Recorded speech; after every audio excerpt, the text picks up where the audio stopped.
Sit back, relax, and enjoy Masterpiece Jobblers. Exterior, arena. Avery has wandered off on her own and finds herself in a clearing. She sits down by a tree and takes out a sketchy sandwich she clearly prepared herself. She takes a bite, recoiling in horror. Ew, bug! Bug! Ah! She throws her sandwich away. Bug! Blah! She tries in vain to clear her tongue off. An adversary hears the commotion and sneaks up on Avery, launching a rock at her. With a surprising mid-air clang, the rock is deflected by another rock. A rock catapult hidden in the tree fires another rock at adversary's head, who goes down for the count with a satisfying thud. Avery looks at her own hands for a moment, confused, before the ground underneath her springs into the air with a whoosh. A net trap sucks her up into the tree canopy. Did we not have the budget for that, or what? Cut to Jobbler's opening sequence.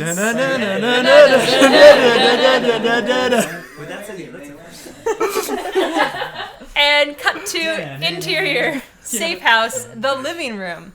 Avery looks happy, walking past Devin, Tiffany, Max, and Paige. Paige takes notice of the newfound bounce in Avery's step. Anything you want to share, Avery? Avery realizes she's been smiling ear to ear. Oh, yes, but I can't tell you here. I want to share, but I can't. Why can't you tell us? In a conspiratorial whisper. Because they're listening. We'd have to go somewhere safe. Somewhere they can't hear. Where's that? With a sly smile. I know just the place. Cut to interior, a blanket fort. We see the inside of a blanket fort, built in Avery and Tiffany's room, out of their sheets and piled blankets. This scene is shot in the style of that 70s show's basement scenes, with the camera swiveling around to show each person as they speak. Avery looks very pleased. She pulls out nail polish and shakes it, holding it up to Paige's hand. This isn't a slumber party, Avery. You're going to... Tiffany enters the blanket fort, carrying a tray of hot chocolate. Hot cocoa for everyone. Several hands reach out and grab mugs, including Max. Paige gives him a death glare. What? I like tiny... Oh, okay. We should be safe from little birds in here. Little birds? Yeah. They're like normal birds, but smaller.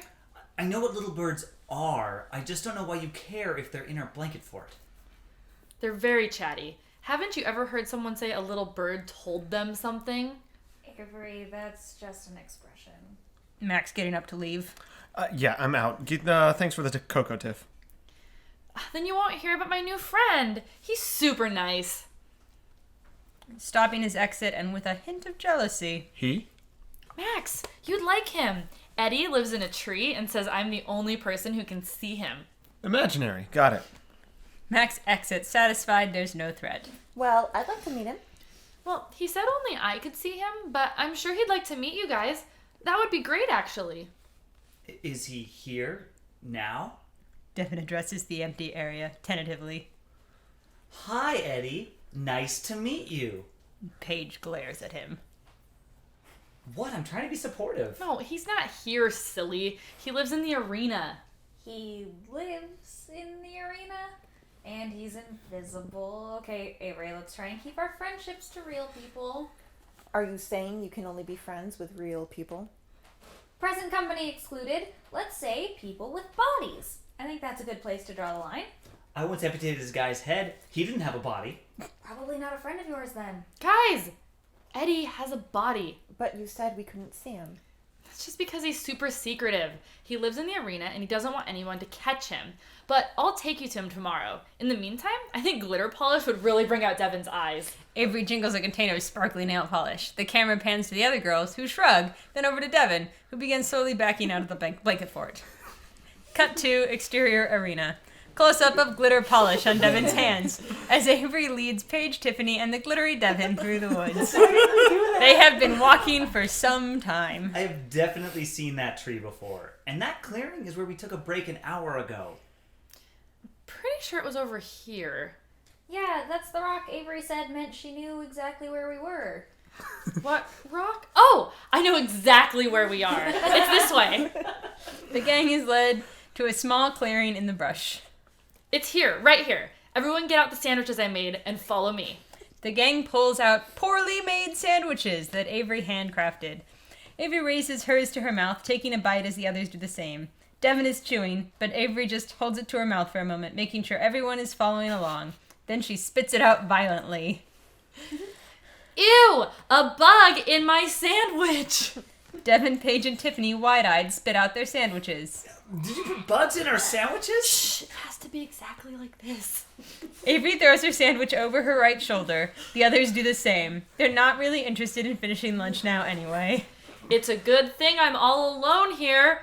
Oh no! Who's that? The gang all turns and looks where Avery is looking. She motions implied to Devin. It takes him a moment, but then he picks up a rock and consults with a piece of paper. Reading off the paper. By my father's reign, and with all my strength, I smite thee, Avery. Devin tosses the rock half-heartedly near Avery. It lands at her feet. Tiffany gives a look of encouragement and small, genuine, quiet clap for Devin's performance. A long beat. I don't think. A twang as a catapult fires a rock directly into Devin's face. With a whoosh, they're all scooped up by a large net trap and pulled into the tree canopy. Interior, treetop lair. The gang dust themselves off, having been dropped to the ground unceremoniously. They're in a technological treehouse of sorts built into the forest canopy. Cables are messily bolted to the walls, leading to flickering monitors showing various spots around the arena. A control panel with dozens of buttons and dials ties it all together. An aristocratically dressed man with a comb-over rushes away from the control panel and over to the gang, genuinely concerned. And he says to Avery, Are you all right, my sweet Avery?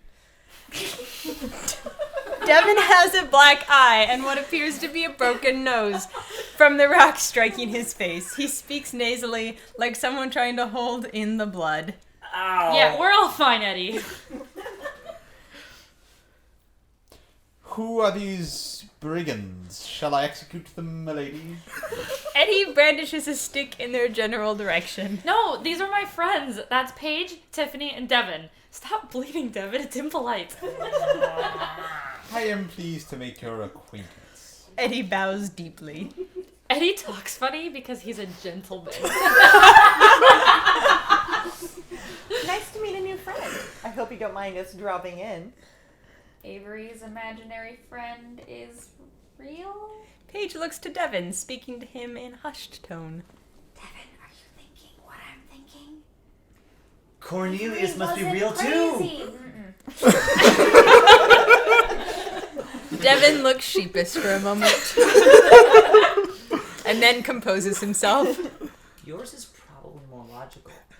Avery is downright hanging off Eddie, excited to be in his presence and show him off. Eddie loves my work. He's a true fan. What is this place? It's my treetop command center. I can see every MAEWIN camera in the arena, as well as a bundle of my own design. You work for MAEWIN? Oh, heavens no. I work for the complex. I'm here to keep it safe from prying eyes. If anyone gets too close, whoop! Eddie flips a switch on the control panel and we see a branch wiggle on one of the screens, distracting a recruit into going the wrong way. I give them something new, following the wrong direction. What's the complex? Not the complex. The complex!